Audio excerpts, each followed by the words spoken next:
the Nigerian National Petroleum Company Limited, on Wednesday explained that one of the key reasons modular refineries in Nigeria are not producing premium motor spirit, popularly called petrol, is because of the regulated pump price of PMS by the government. A modular refinery is a simplified refinery requiring significantly less capital investment than traditional full-scale refineries. They are crude oil processing facilities with capacities up to 30,000 barrels per day. Nigeria has a number of modular refineries in a number of states in the south, Edo, Delta, southeast as well, in Imo State, for instance. But unfortunately, as far as the NNPC is concerned, they are unable to pump out because of the price cap on PMS. Joining us to discuss further and also discuss the wider oil and gas segment is Uwa Osadie, who's a CFA, Senior Vice President at FBN Quest Merchant Bank. Uwa, good morning to you. Thank you so much for joining us. Any opinion on the modular refineries and your take on them perhaps needing a deregulated sector to be able to get a return on their investment? Yeah, the real question for them is, refining products at current pump prices doesn't make economic sense for them. So there's no real economic value being added, for their operations currently at the current price point. I think a full deregulation would encourage refining, and it's a situation where Nigeria really needs to get, local refining up. So, perhaps the government might want to accelerate that decision, but again, it's a very difficult decision, given, the political limitations. Thanks. So you have a FBN Quest has an outlook report for 2022. I believe it's titled a steady recovery. What's your, I guess, outlook? Let's start with that. We usually have this at the end of our segments. Well, let's start with the outlook now. What's your outlook for the oil and gas sector in Nigeria? We're very bullish coming into the year, but now given that the Russian-Ukrainian war has crystallized, our views are skewed way more positively. We expect a significant windfall for operators. For the country, the story is a bit mixed because we can't seem to get oil production higher than current levels. Most recent production figures show oil output at around 1.3, 1.4 million barrels per day. And this is well below OPEC's allocated production for Nigeria. Great stuff. Okay, so what's the implication for crude, which is at 117 now, globally, for Nigeria? Yeah, the implication for the country is mixed. Oil at 117 means higher cash inflows, but limited upsides given our output constraints. Would have been a better story if production was at 2 million plus levels. On the downside, these oil prices essentially means that product prices are way up. And so basically a higher subsidy bill for gasoline and higher energy costs for businesses and industry in general. We saw how rising energy costs inched at gross margin levels for various sectors that we cover. For the common man, there are petrol queues today, there will likely be queues tomorrow. From a fiscal point of view, whatever the projected budget for subsidies were in January, that figure has to be revised upwards significantly. Globally speaking, the world doesn't need oil prices this high. Energy costs are materially higher year on year. Remember last year, many economies were crawling post-lockdowns in 2020. With baseline energy this expensive, it reverses gains completely. I guess OPEC Plus members will generally be delighted. And okay, speaking of OPEC Plus, now I want to look at oil and gas companies. We've got still on Ukraine now in Russia, Shell, BP, ExxonMobil, all announcing halting of their operations in Russia, taking the equity stakes out of Rosneft and so on. Is there any impact on their balance sheets? How do you see that playing out? Well, for me, these companies were already downsizing global oil and gas portfolios anyway, and there's a very real possibility that Russian assets might have been on the chopping block. Recall Shell HQ had stated in January that cost was the primary reason why the firm decided to sell onshore and shallow water Nigerian assets, given that they had cheaper options. In 2019, IHS Markit estimated that the cost of producing a single barrel of crude oil came in at around $42 per barrel for Russian onshore projects and $44 for offshore projects. This is more than twice the cost of barrel in Saudi Arabia, the cheapest in the world. You know, they may have had a much tougher decision if, for example, Saudi Arabia, for instance, you know, declared war on Qatar. That would have been a whole different proposition. You know, so I guess this was maybe an easier decision for them to take, given higher production cost. All right, thanks for that. Back here at home, Seplat Energy PLC just released their earnings. What do you make of their results? Their full year earnings swung back to a profit.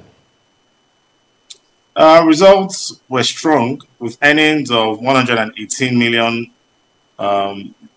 compared with a loss of just under $90 million last year in the prior year. Performance was helped by 77% year-on-year rise in realized average oil prices, which came in at $70.5 per barrel, and a partial reversal of asset impairments done in 2020.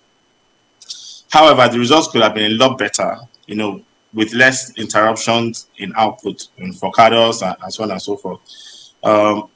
You know, so and if you look at the production numbers that Seplat delivered, hydrocarbon volumes were down 7% year-on-year to just below 48,000 barrels of oil equivalent per day. And this was driven by lower oil production of 14% year-on-year. Yes, that 14% had, you know, there was a bit of OPEC plus restrictions there, but the bigger chunk of, you know, the bigger reason why numbers were down year-on-year was because of interruptions, particularly on the transfer CADOS system.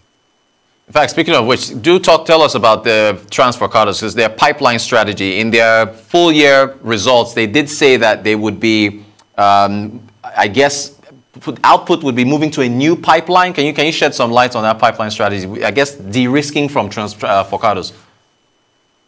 Yeah, the strategy has been the same for years, which is to try to develop more outlets to de-risk evacuation. I think, you know, with the Amukwe-Escravos pipeline coming up, they'll have about 5 options. But the Amukwe-Escravos is the most important piece in, you know, Seplat's strategy. One, it can, you know, de-risk a significant portion of Seplat's output, and at better financial considerations and lower reconciliation losses. In fact, reconciliation losses are pretty much zero, you know, for that asset. COVID lockdowns delayed the completion of that project. Should have completed last year, but management now expects volumes will be evacuated via the AAP, you know, sometime in H1, towards the end of H1. And Seplat's yesterday, their stock crossed 1,000 naira per share. That's like, I guess, part of the 1,000 naira share club now, with only Nestle and Airtel Africa that's in that club. How are you gauging how investors are reacting to the earnings? Yeah, look, there's a delayed reaction because of, you know, the relative illiquidity of Seplat shares here in London. I mean, here in Lagos versus London. There are 2 main drivers for the rally. The first one, and more importantly, is the agreement to acquire Mobile Producing Nigeria Limited assets. The second one is the rally in oil prices. As we speak, oil prices could have crossed to 120. I know you mentioned 117 now, but, you know, it's been so volatile.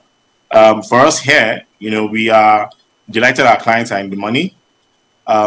In our recent high conviction ideas piece, which we issue monthly, we recommended 4 stocks on the back of our outlook report, Seplat and 3 others. The stocks are up almost 15% since, much better than the market, which is flattish over the same period of time. The note for March will be out next week. I'm sure quite a few people are looking forward to it. And taking into account the purchase of the assets from ExxonMobil, is there more upside for Seplat if we look at what the impact of that is? Yeah, definitely. The asset is a game changer for Seplat and is indeed transformational. The gas upside is quite strong, with potentially 7 trillion cubic feet in reserves. You know, given Seplat's strong track record in domesticating gas, I'm pretty sure the company can't wait to get down to business. Oil production for the assets is steady and high, so maintaining output, will be priority. But of course, there are significant upsides for Seplat. And you mentioned, I think, a gas upside for Seplat. Well, looking at wider for Nigeria. I want to pick your brain here. Can Nigeria? Well, there's a headline. It was in one of the dailies a couple days ago, talking about Nigeria becoming the bride of Europe, as Europe looks to, replace Russia as a source of gas. What's Nigeria's potential there? Yeah, that's the hottest topic over the last couple of days. Well, I guess Europe is learning a very difficult lesson. Half of its gas supplies, around half of the gas supplies come from Russia. Nord Stream 2 would have raised its dependency. I recall, the recently passed US administration, one in Germany in particular, not to rely significantly on Russian energy. Anyway, for Nigeria, alongside other gas producers, filling the gap in the long term, yes, provides outlets, but in the short term, I guess, Europe would have to learn to live with very high gas prices, which have doubled, more than doubled since July last year. I think for Nigeria, Nigeria is a very attractive, gas jurisdiction, and perhaps maybe the Europeans should consider investing in energy projects here in the country and participating in financing the Trans-Saharan pipeline project to expand the supply, from Africa via Algeria. We have gas, Europe needs gas. So, for now, they need gas for now. So why not? All right. And as far as realizing the potential of gas in Nigeria, I guess it's pretty capital intensive, right? It's going to take some time as far as development is concerned. Well, realizing potential, first of all, I think the country is taking the right steps, or has taken the right steps, to be honest, from a policy point of view.